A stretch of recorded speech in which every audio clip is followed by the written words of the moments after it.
a todos, volví con otro nuevo video sobre psicología clínica y pues les cuento que este va a ser el último video sobre este tema porque voy a finalizar la materia en la que estoy viendo estos temas y voy a empezar a ver psicología clínica, psicología de la salud. Entonces, en la próxima semana volveré con un video, pero esta vez abordaremos otro tipo de temática, otra nueva temática como lo es la psicología de la salud. Entonces, bueno, como es el último video, este video les voy a hablar sobre formulación de casos en psicología clínica. Espero les guste y sobre todo que aprendan mucho. Más si los que están viendo este video son pues estudiantes de psicología. Entonces, bueno, ¿pero qué es la formulación de casos? La formulación de casos clínicos es un procedimiento experimental que se fundamenta en el contraste de hipótesis. Tiene como finalidad desarrollar una teoría clínica, tener un referente teórico y estas son aproximaciones de tipo cognitivo-conductual.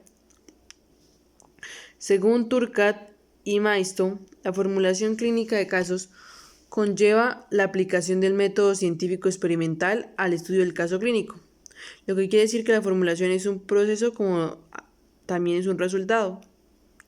Es un proceso porque los conocimientos de las distintas áreas de la psicología que mediante la aplicación del método experimental sirven para generar y comprobar hipótesis. Y es un resultado porque es un método mediante el cual se modifican los problemas clínicos que están investigando los psicólogos clínicos. Dice, el principal método utilizado en la entrevista clínica, que nos sirve para obtener datos descriptivos, relevantes y significativos para formular una teoría o modelo psicológico. Para realizar una formulación clínica se necesitan de 4 pasos o fases, como lo son la formulación descriptiva de la psicología clínica, la formulación de inferencia de formulación clínica, la fase de tratamiento y la fase de evaluación de resultados. Entonces, la primera fase, la fase descriptiva de la formulación de casos, tiene como pasos 3 cosas. La primera es la definición de problema. Consiste en exponer al paciente en sus problemas que le generan un malestar. Entonces, por ejemplo, si es en la entrevista, el terapeuta o el psicólogo le dice qué problemas es el más importante en la vida del sujeto en el momento actual, o cuál de ellos sería más irrelevante en su historia, o cómo se operativizan psicológicamente. Ese es el primer paso y eso es lo que hay que hacer. Luego, en un segundo paso, hay que realizar el análisis funcional del mantenimiento y el análisis funcional de la adquisición o los factores predisponentes. El análisis funcional es donde se deben describir pormenorizadamente los problemas del paciente de forma relacional. Entonces, una guía para poder hacer esto es descripción de los antecedentes, que recuerde que se dividen en familia, temperamento y las respuestas y las consecuencias. Y recuerde que las consecuencias pueden ser a corto o a largo plazo. Y cuando hablamos de respuestas nos referimos a si es ambiental, si es cognitiva o pensamiento, si es somática o fisiológica, si es afectiva o si es motora. Entonces esto consiste en análisis funcional. Y bueno, lo otro que hay que hacer acá es análisis histórico. Entonces aquí dentro de la formulación presentamos un cuadro con la historia del paciente. Recuerden que el mejor predictor de la conducta futura es la conducta pasada y que para obtener información que ayude a aclarar la adquisición del problema, la evaluación de la conducta del problema y la experiencia que no ha tenido la persona con distintos modelos conductuales corresponden a los factores de predisposición. Entonces, tenemos la adquisición y curso, que cuál fue la primera vez que sintió algo así con referente a esa conducta, y los factores de predisposición, que son los personales, los familiares, los sociales, los afectivos. Y bueno, dentro de esta fase, pues para hacer esta fase es importante primero señalar los objetivos y tenerlos muy claros, qué es lo que buscamos hacer con esa formulación. También pues necesitamos, después de saberlo, vamos a plantear unas hipótesis para que nos respalden la hipótesis de mantenimiento del problema de la conducta. Y pues por último se van a recopilar datos para probar si la hipótesis se cumple o no. Y bueno, en estas palabras se resume la fase descriptiva. Y ahora vamos a la segunda fase, que es la fase diferencial de la psicología clínica, a la formulación clínica. Entonces acá hay 3 pasos. El primero de ellos es diagnóstico según el DSM-4 y el CI-10. Esto para poder hacer este paso, pues necesitamos conocer el diagnóstico del eje 1 y eje 2 que tienen relación funcional entre los problemas. También hay que probar hipótesis hasta obtener una explicación consciente en la formulación del paciente. Paso, es importante que tengamos en cuenta que el rombito es para poner variables inmodificables como lo son los antecedentes. Por ejemplo, que por ejemplo mi mamá durante mi infancia haya sido sobreprotectora. Es algo que aporta a que yo hoy día, digamos, tenga el esquema de dificultad para relacionarme con los demás. Y entonces ya al realizar mi formulación clínica, pues no puedo, pues tengo que poner esta variable en un rombo porque es algo que yo no puedo devolverme en el pasado y cambiar. Ya pasó, ya no se puede cambiar. Y por eso en un rombo. Lo otro que tenemos que saber es que el circulitos son las variables independientes, como los pensamientos que tenemos. Y el cuadradito son los trastornos mentales que tenemos, que se descubren en el paciente.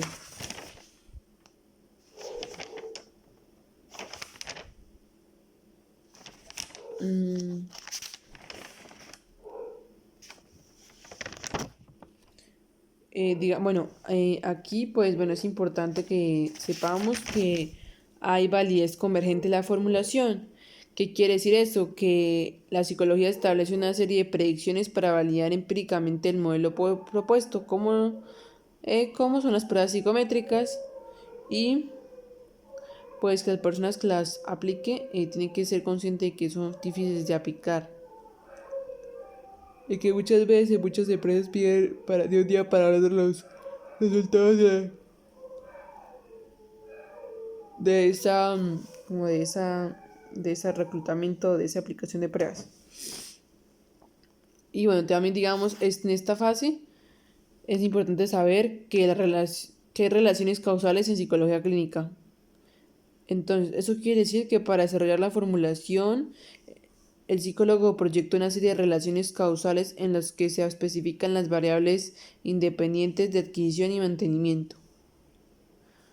Es decir, es importante saber qué relación causal, si hay covariación, si hay contigüidad, si hay ocurrencia, si hay temporalidad, si hay necesidad de conjunción constante de conexión lógica y por último si hay desertor de explicaciones alternativas. Esto ha sido investigado por Haynes y O'Brien en el 2000, en el que comparten que hay ciertas características y causalidad multivariada para que se pueda determinar las variables como pensamiento, como psicología clínica. Y así, esto es lo más importante de la segunda fase. Entonces, una vez explicado, vamos a pasar a la tercera fase, que es la fase de tratamiento. y pues que consiste en plantear y discutir con el paciente la formulación clínica hasta que ambos lleguen a un acuerdo para poder establecer el plan de actuación terapéutica y de mismo tiempo ponerse de acuerdo con sus padres de costo y largo plazo. Aquí pues hay que tener en cuenta que la motivación toma un papel importante en la toma de decisión del paciente, de ir, desistir del paciente, bueno, entonces es súper importante que tengamos en cuenta eso. Y también,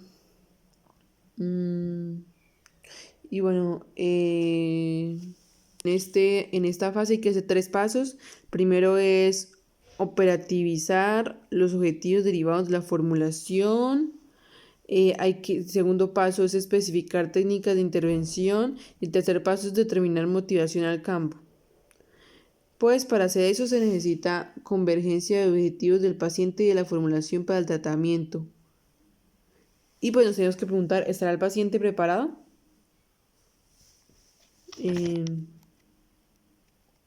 Realizar descripciones funcionales para explicar el tratamiento funciona mucho para darle como el realce a la terapia psicológica clínica. Y bueno, y pues finalmente tenemos un cuarto paso que es la evaluación de resultados, que consiste en, bueno, que tiene 2 pasos. El primero de ellos es definir medidas específicas para trastornos y o problemas psicológicos. El segundo es definir médicos generales del funcionamiento del paciente. Para ello, para que se pueda hacer esto, es necesario evaluar el cambio a lo largo del tratamiento y de forma específica y general del paciente al que estoy atendiendo o al que al que estoy ayudando.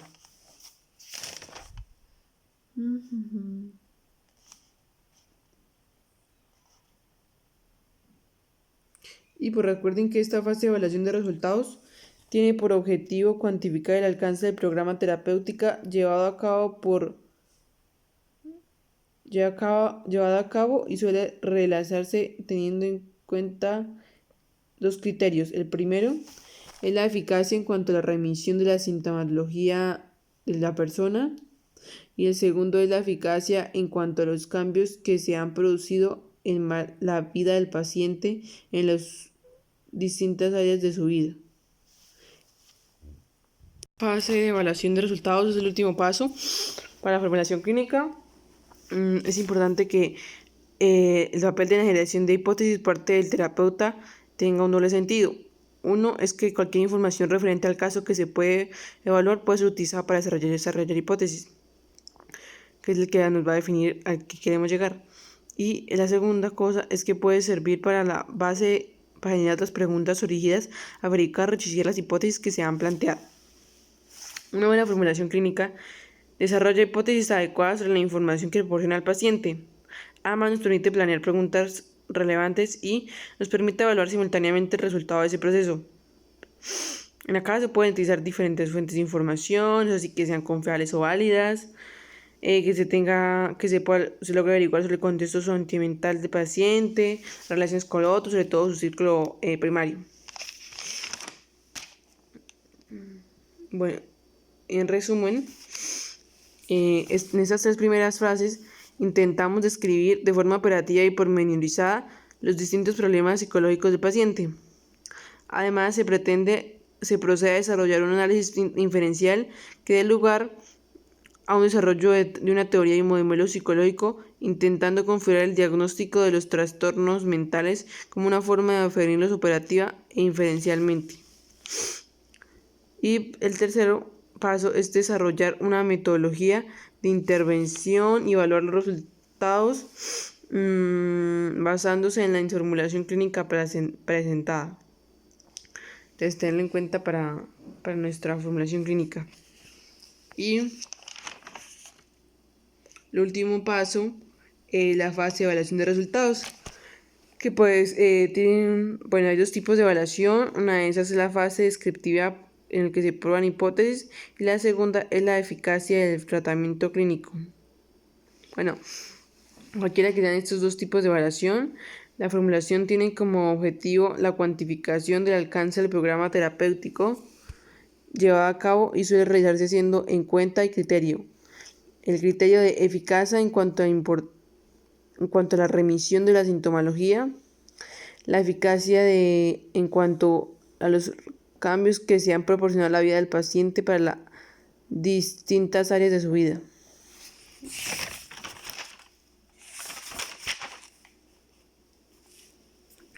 Entonces, de resumen, es importante saber que una buena formulación clínica desarrolla hipótesis adecuadas sobre la información que le proporciona al paciente, no deja escapar nada, siempre está muy pendiente y muy perceptiva.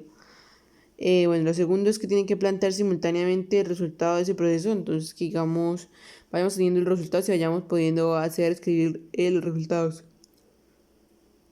Porque pues quizá ya llevamos una capacidad memorística muy alta, que no todas las personas tienen, porque hay que entrenar o desarrollar esta estrategia de aprendizaje. Mientras que yo les hablé del aprendizaje significativo, que sea por 3 pasos, incluyendo el señor que hoy nos habló y que es el que nos va a dar la charla el próximo sábado. Sí, pagamos 20.000 para entrar a la charla del neurocirujano. Súper recomendadísimo. Y bueno, para no desbastarnos mucho el tema,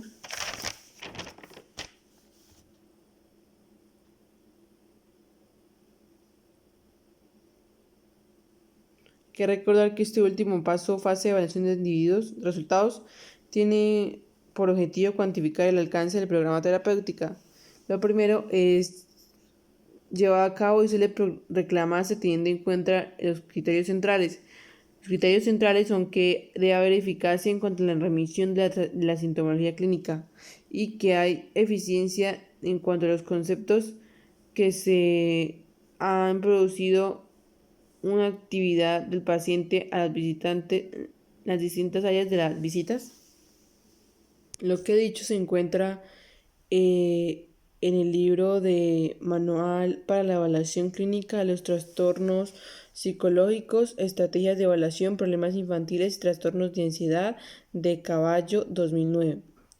Entonces ahí si alguien quiere, si tiene alguna duda o quieren profundizar, pues pueden hacerlo con este personaje. Y bueno, también otra información que yo encontré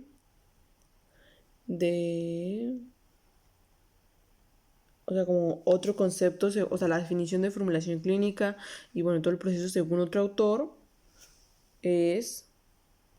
encontramos el artículo del doctor Leonidas Castro Camacho y Elizabeth Ángel de Griff, que se llama Formulación Clínica Conductual, en la que ellos dicen que la labor de la actividad clínica representa sin duda el mayor reto para el terapeuta de conducta, es la de poner en orden dentro del modelo de relaciones causales un conjunto de datos e informaciones consideran relacionados con los motivos por los que un paciente decide buscar ayuda profesional y que brindan las bases para diseñar un programa de intervención dirigido a mejorar las condiciones de vida de la persona. Entonces dice que pues es la formulación clínica la que permite como poner en orden esas cosas y también como la que permite es la guía para decir sobre el tipo de tratamiento más eficiente, es decir, aquel con la mejor razón coste-beneficio en un paciente determinado. También dice que la formulación clínica conductual no solamente es aplicable al proceso terapéutico del paciente individual, sino que subyace cualquier intervención que requiera desarrollar hipótesis de relaciones de causalidad que dan lugar a determinados resultados en diversos ámbitos.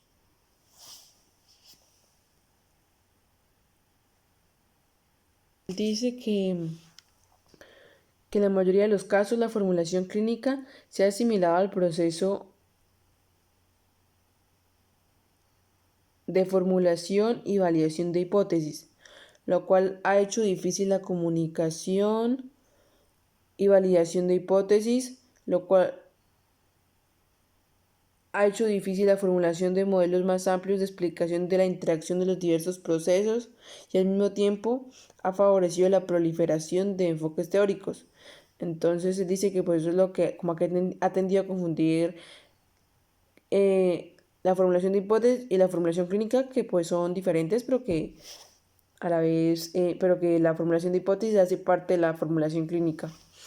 Entonces, Pues una formulación de hipótesis es como el establecimiento de relaciones tentativas entre eventos específicos o conjuntos de eventos que tienden a ser de carácter probabilista, sujetas a validación, que permite hacer predicciones sobre el comportamiento. Y la segunda, la formulación clínica, además de la formulación de hipótesis, implica la generación de un modelo causal dentro de lo cual se marcan y se interrelacionan con distintas hipótesis. La formulación clínica constituye la prueba máxima de la fortaleza de una teoría del comportamiento, ya que está abordando en la práctica la pregunta fundamental que se hacen los investigadores en condiciones de mayor nivel de control, es decir, ¿cuáles son las variables que determinan la conducta?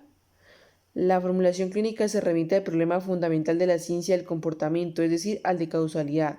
En efecto, el tipo de formulación clínica es lo que diferencia los enfoques basados en el método científico de aquellos basados en el conocimiento ideológico o clínico.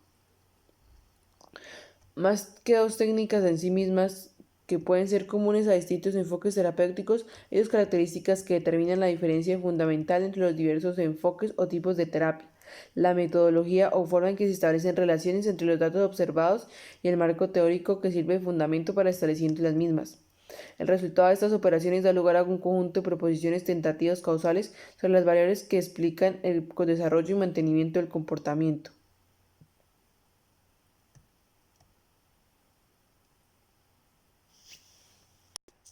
Y bueno, así lo que nos dice Leonidas Castro y la otra autora, pues como lo más importante a destacar es lo que ya les dije. Y bueno, ahora les voy a mostrar un ejemplo de formulación clínica que hice mi semestre pasado en una materia en mi universidad, y es como el formato que nosotros usamos para hacer una formulación clínica.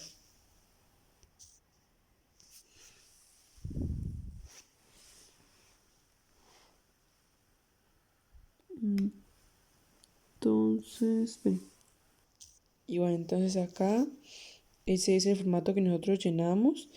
Es una Este es un formato de evaluación cognitivo-conductual. Entonces aquí como que, bueno, lo primero que vamos a encontrar son los datos de identificación sociodemográfica.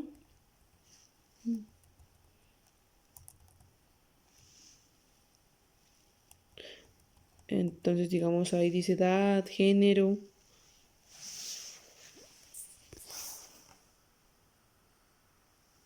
estado civil, ocupación, nivel máximo de escolaridad alcanzado, número de hijos, procedencia, nivel socioeconómico, seguridad social, creencias religiosas o espirituales, composición del núcleo familiar primario, bueno, y fecha de primera evaluación. Entonces, esta información, pues muchas veces uno en la entrevista la recolecta, o a veces, digamos, por ejemplo, antes de la consulta se le pide a la persona que los llene un papel y nos lo diga. Y bueno, que es importante también tener. Luego vienen las estrategias de recolección de la información. Luego el motivo de consulta que el paciente manifiesta el que fue durante la entrevista. Luego el comportamiento que observamos de la persona durante la entrevista, notando las discrepancias, las concordancias. Luego viene la historia del problema. Hay un cuadrito donde viene la historia del problema. Entonces ahí va todo desde lo más particular, lo más general hasta lo más particular sobre la vida de la persona.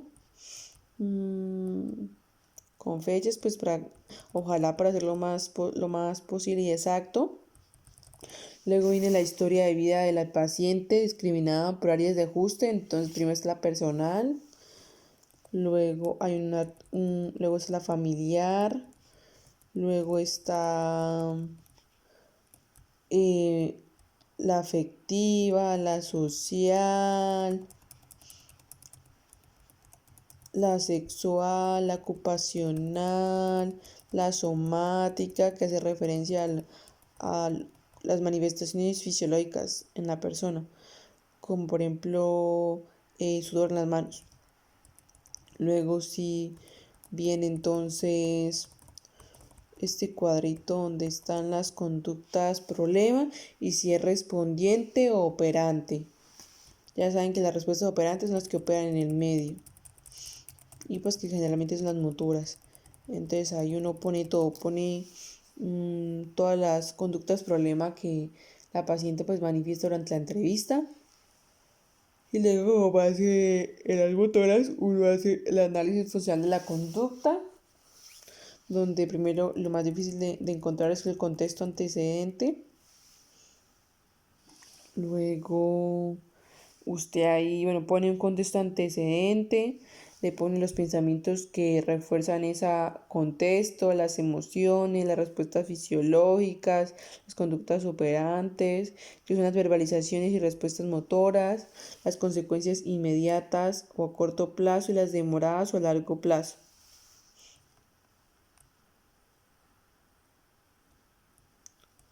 Luego, bueno, usted generalmente se hace con 2 unidades de análisis, o sea, se busca otras contexto antecedente y se hace lo mismo.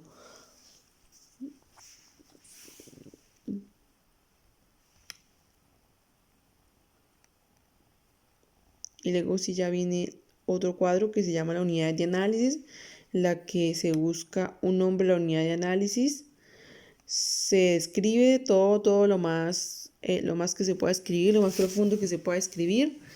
Se le busca los predisponentes, que por ejemplo, bueno, en este caso la comparan con su hermano, el abandono de su padre biológico y las constantes discusiones con su madre. Bueno, después usted busca los adquisitivos. Entonces, por ejemplo, aquí condicionamiento operante. Aprendió por refuerzo positivo cuando su abuelo la felicitaba y le decía que tenía suerte para los juegos. Luego vienen los desencadenantes, que está el distal y el proximal. El distal es es como una fecha cerca que ayudó a que eso se diera, pero no tanto. Mientras que el proximal es la primera vez que se dio ese evento. Y luego pues el mantenimiento, que significa que está reforzando esa conducta en la persona. Y luego pues tú coges otro nombre de la unidad de análisis y lo haces. O sea, esto puede ser mínimo 2, máximo las que tú quieres. O sea, eso depende de los problemas que la persona tenga. Y después de esa parte viene una conceptualización cognitiva, entonces donde tú pones los datos relevantes de la infancia de la persona, la creencia central o esquema maladaptativo temprano que tiene, las creencias intermedias con actitudes, suposiciones y reglas de esa creencia central. Luego vienen las distorsiones y pues los pensamientos automáticos que reflejan esa distorsión. Y luego ahí mismo tú pones la estrategia compensatoria, que está haciendo corresponde a la forma en que hace frente a su esquema o creencia central la persona. Entonces pones, digamos, una situación, el pensamiento, la emoción y la conducta que lo refleja. Luego viene la impresión diagnóstica, que ya saben que es una impresión diagnóstica, o sea, no es un diagnóstico, sino es como, o sea, no es como tal un diagnóstico, sino es porque recuerden que cuando uno diagnostica a una persona está pues alterando su identidad, entonces por eso una impresión diagnóstica, algo que se acerca a lo que tiene. Y luego vienen los factores protectores. Y luego viene un diagrama analítico funcional de donde se pone todo, o sea, donde se usan los rombos, círculos y cuadrados que más adelante les expliqué. Y debajito de eso se les da una explicación de qué significa ese diagrama, en donde tú como que unes todos antecedentes, predisponentes, esquemas. Bueno, lo explicas, claro, sustentado desde la teoría, a ver qué dices sobre lo que tú dices. Y, y luego viene un plan de intervención, donde tú pones como los objetivos específicos, lo que quieres hacer en el paciente y por qué es una justificación, entonces una pequeña justificación de por qué quieres hacer eso. Y luego... Luego hay un apartado de relación terapéutica, entonces donde usted dice como que mostró la paciente.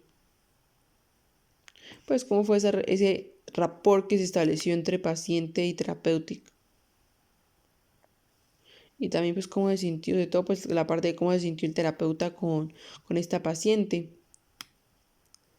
Y luego, bueno, las referencias que se usaron y los participantes de ese trabajo. Entonces, pues más o menos ese es un esquema de de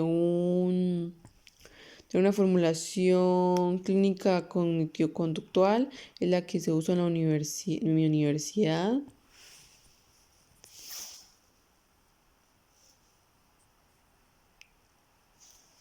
Y pues eso es como lo que les quería hablar hoy.